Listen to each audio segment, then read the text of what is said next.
欢迎来到热点新闻频道，请订阅并关注以获取最新资讯。程毅为怀化站台被央视主持点名，从默默无闻到一线演员的逆袭，程毅这人演技真不是盖的，一双眼睛会说话，演什么像什么。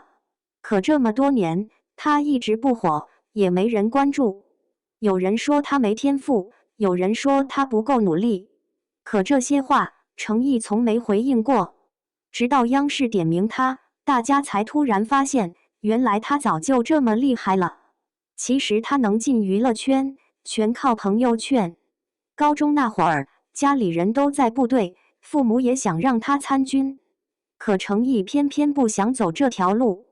朋友一撺掇，他就报了中央戏剧学院。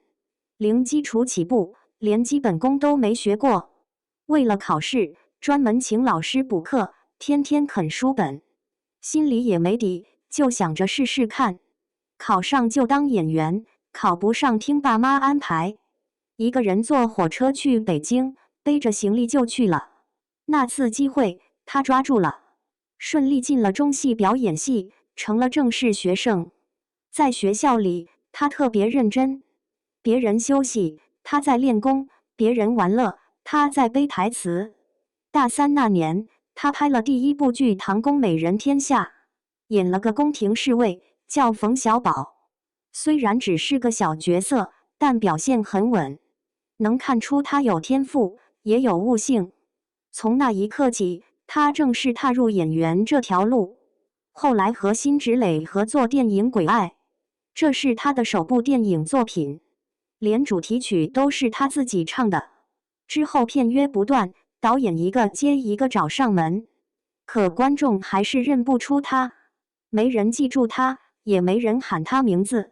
但他没放弃，该拍的戏照常拍，直到综艺《一年级大学季》播出，他在里面当科班生队长，圈了一波粉。那一年，他演了《青云志》里的林惊羽，角色深入人心，拿下了互联网年度新锐人物奖。2016年是他事业的高光时刻，可之后却像踩了刹车，怎么都冲不起来。4年时间，拍了不少剧，一个都没爆，大家都以为他要凉了。没想到2020年琉璃上线，直接炸了。程毅终于火了，成了顶流明星。可火了之后，麻烦也来了。他和女主袁冰妍的 CP 感太强，粉丝嗑得飞起。结果公司为了后续剧集，要求他们避嫌。程毅和袁冰妍开始减少互动，不再合体。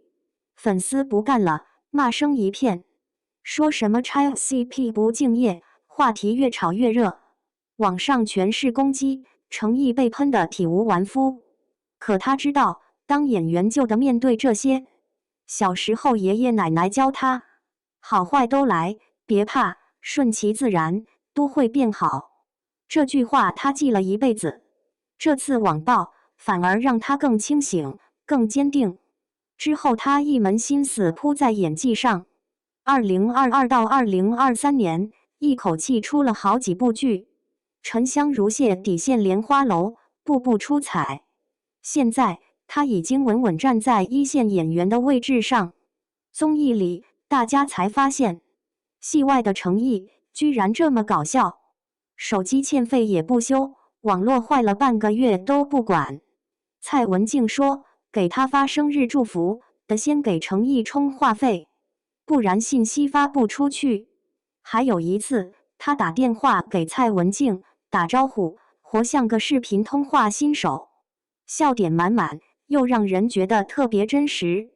可这样一个踏实的人，最近却被央视主持人点名了。事情是这样的，他老家怀化办村 BA 活动，他回来支持，现场气氛热闹，他也露脸了。可流程乱，内容差，整场看的人昏昏欲睡。有人不小心话筒没关，小声嘀咕了一句，不知道请他来干什么。这话被粉丝听见，立刻炸锅。大家心疼程毅，觉得他为家乡出力，不该被这样对待。主持人也被骂惨，说专业素养去哪儿了？明明是好事，最后却变成一场尴尬。可这也说明一件事：再红的明星，在活动中也是配角，谁说了算，还得看主办方。程毅出道10几年，从默默无闻到如今的口碑与地位，每一步都是靠自己熬出来的，没有捷径，没有靠山，只有坚持和努力。